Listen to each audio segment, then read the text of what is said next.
Ancient strategy, modern sales, one usable line per episode. Last time, we learned that the wrong battlefield costs more than losing the fight, that where you compete matters more than how hard.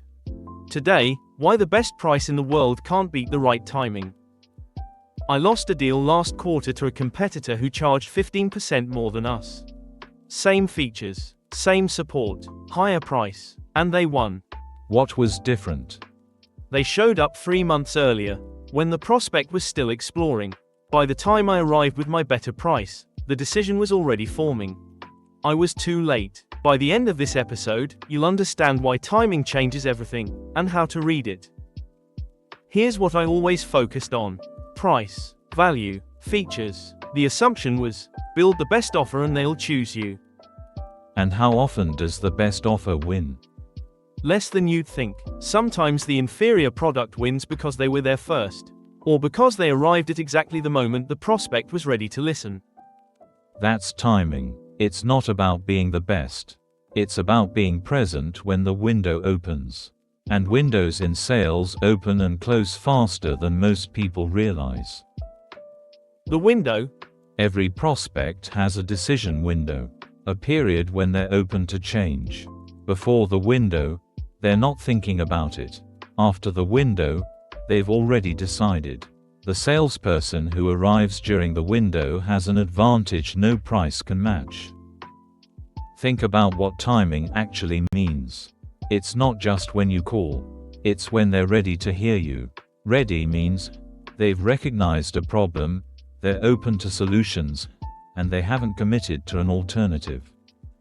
And if I arrive before they've recognized the problem? Your noise. They hear your pitch and file it under, not relevant right now. Your message was right. Your moment was wrong. And if I arrive after they've committed? You're too late. Even if your offer is better, switching now costs them time, energy, and political capital. The cost of changing course is higher than the cost of staying wrong. Hold this. We'll connect it. So timing is a narrow window. Too early and you're irrelevant. Too late and you're an interruption. The sweet spot is when they're actively looking but haven't decided. And most salespeople miss it. Not because they can't sell, because they can't read the clock. Sun Tzu addressed this in the chapter on the army on the march. He taught his generals to read signs, dust clouds, bird movements, changes in the enemy's patterns. The point wasn't fortune-telling. It was reading the terrain for signals of readiness. Signals of readiness. In sales, the signals are there. A company announces restructuring, a new VP joins, their competitor launches something disruptive. Budget gets approved. These are dust clouds. They tell you, the window is opening.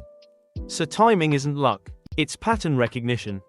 Exactly. Sun Tzu's generals didn't wait for the perfect moment. They watched for signals and moved when the signs aligned. The salesperson who reads signals, press releases, job changes, quarterly reports, arrives when the window is open.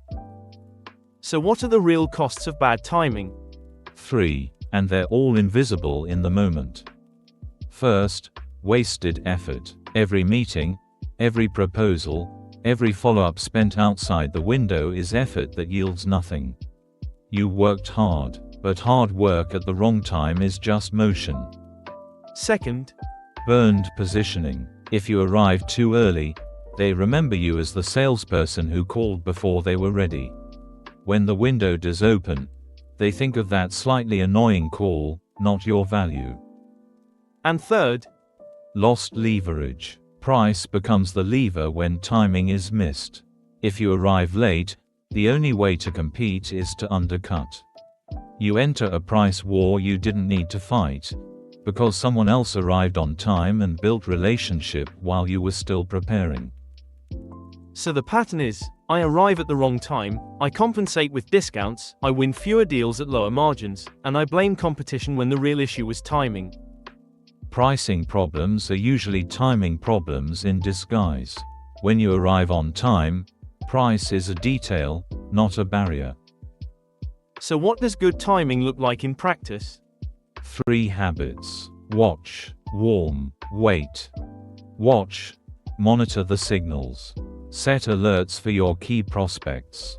Follow their leadership on LinkedIn. Read their press releases. You're not stalking, you're listening for the dust clouds. And warm. Warm, build the relationship before the window opens.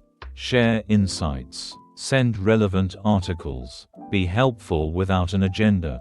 When the window opens, you're already trusted. You don't need to introduce yourself. You need to be remembered. And wait. Wait. Resist the urge to pitch before they're ready. Patience isn't passive, it's strategic. Hold your offer until the signs say move. Then move with precision. But how do I know when the window is open? 3 signals. They start asking questions they weren't asking before. They introduce you to new stakeholders. Or they mention a timeline. Any of these, the window is open. Move. Now, the one line for this episode. Let's hear it. Timing beats pricing. That's simple. When you're tempted to compete on price, pause. Ask, am I in the window or outside it? If you're in the window, your value speaks for itself. If you're outside, no discount saves you. Fix the timing first.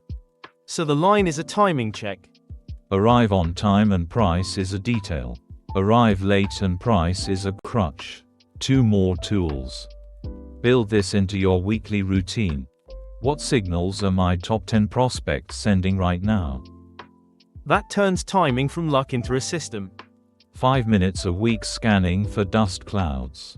That's the difference between arriving on time and arriving too late. And the second?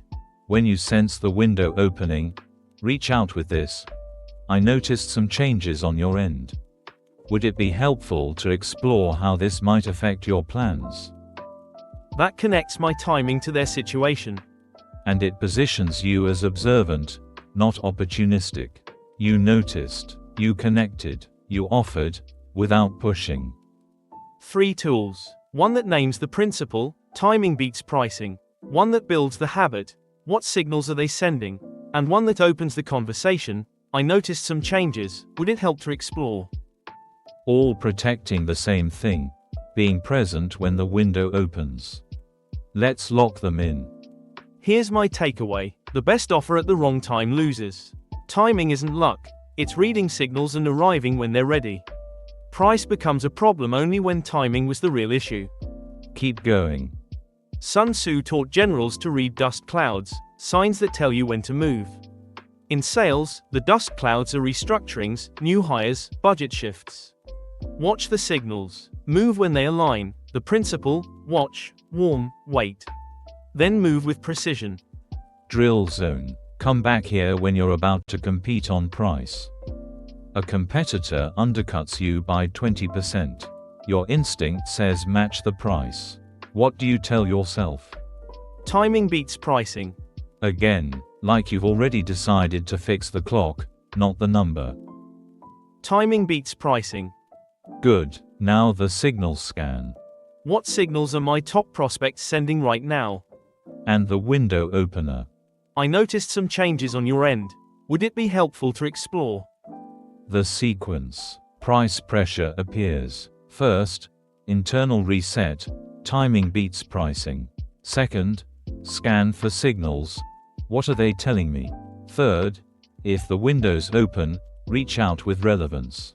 Arrive on time. Price takes care of itself. Reset, scan, reach out with relevance. Arrive on time. This week's test. Pick your top 3 prospects. Spend 10 minutes researching signals, news, hires, announcements. If you spot a dust cloud, reach out with a relevant observation. No pitch, just presence. Presence, not pitch. Presence. That's how you get remembered when the window opens. Which tool should I try first? Whichever fits your week. A. Timing beats pricing. B. What signals are they sending? Or C. I noticed some changes. Would it help to explore? Drop your pick in the comments. I read every one. What's next? Why clarity reduces objections, and what happens when both sides see the same picture. Same calm tone, one usable line. Ancient strategy, modern sales, one usable line per episode.